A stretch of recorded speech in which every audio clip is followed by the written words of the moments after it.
and he has some words for us. So, Mr. Ward, podium is yours, sir.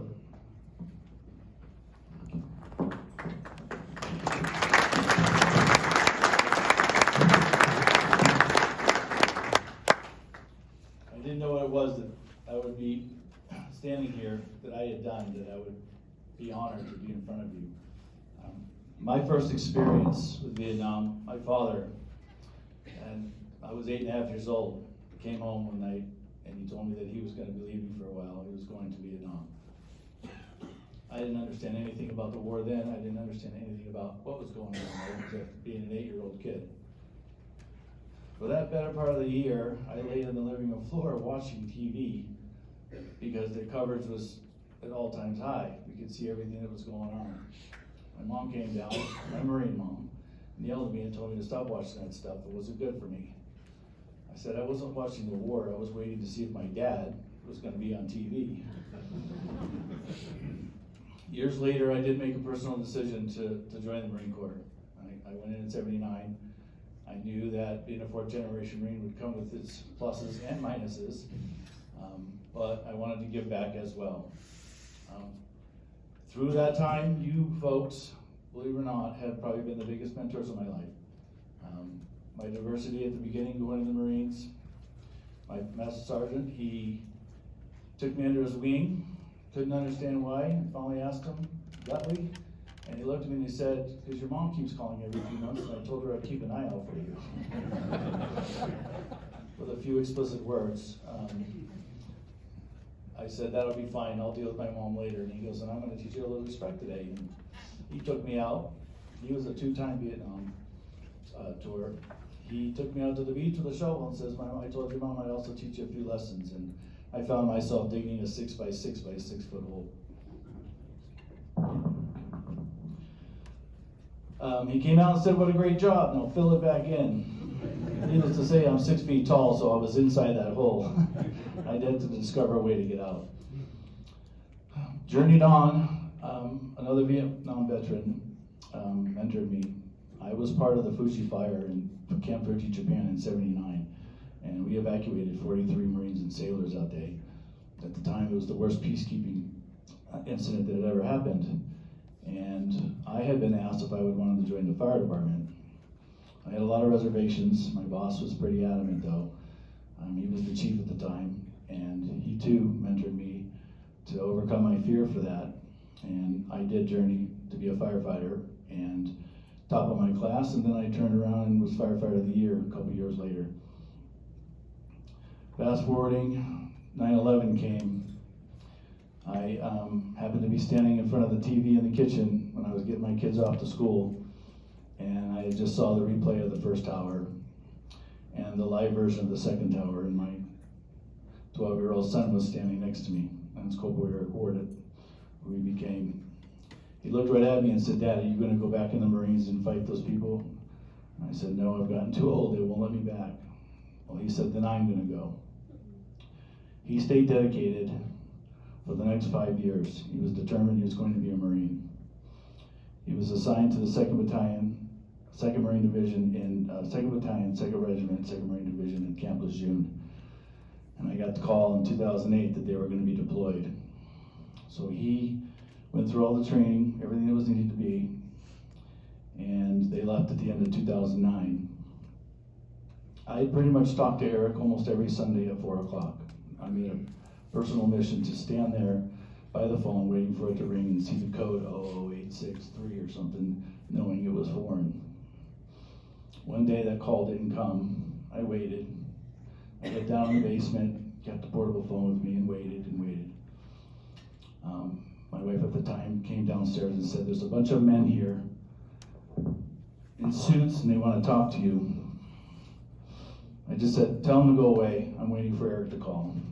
It turned out to be 4 Marines. Am I not talking about it? More? Yeah, they can't hear you. I'm so sorry. They really can't hear you in the back. I don't know. Then I'll use my Marine voice. How's that? It's in the back.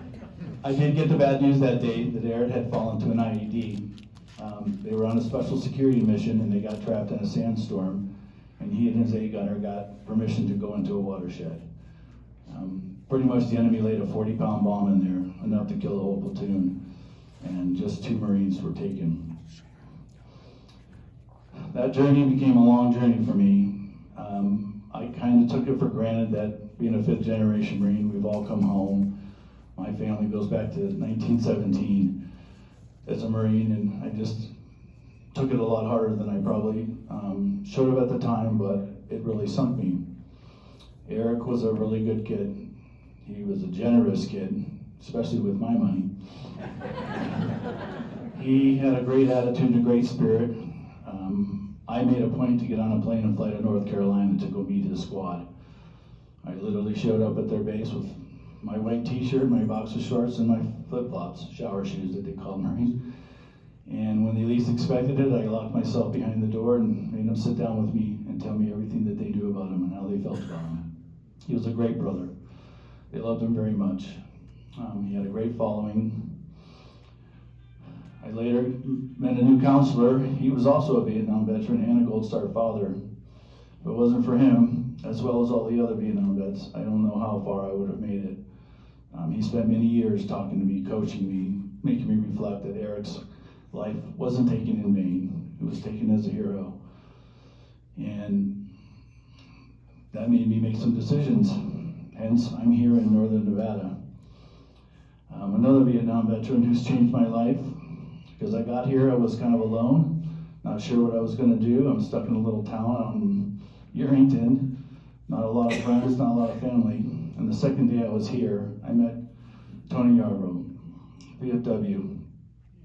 He came to get donations from the hotel that I work at, but I think God had a different mission because Tony saw something in me and he pushed me out the door, brought me to a veterans dinner here in town.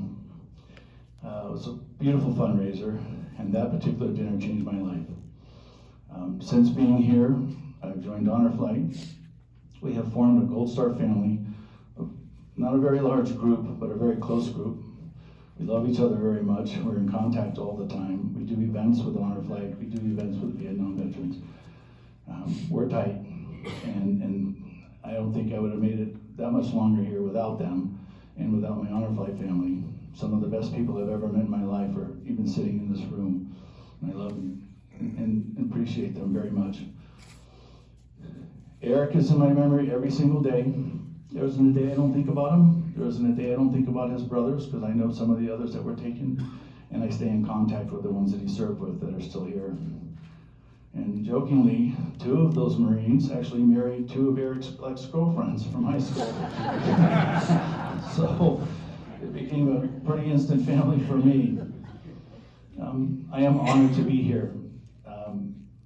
Growing up and having Vietnam veterans be my mentors and serve with me over the years has defined me as a person, has defined me as a man. And I think with your guidance and your leadership and your support for myself and for my Gold Star families here, because you're here all the time. You're at our ceremonies. You've been on trips with the Gold Stars. You've been to our tree lighting ceremony. You've done some wonderful stuff for us, and you've always had our back, and you've always showed your love and devotion to us, and we're ever so grateful. And I did ask Gold Stars and tell them I was going to say this. We are absolutely indebted to you for your love and your support. It gives us a lot of strength. We spend a lot of time together so we can share each other's stories and visit each other's memorials of our fallen. And it does mean a lot to us, and they wanted me to send their love. They deeply do appreciate you. And if anybody ever asks me what the greatest generation is, I say it's the Vietnam generation, because without you, I wouldn't be where I'm at. So from all of us and myself, I want to welcome you home. Thank you.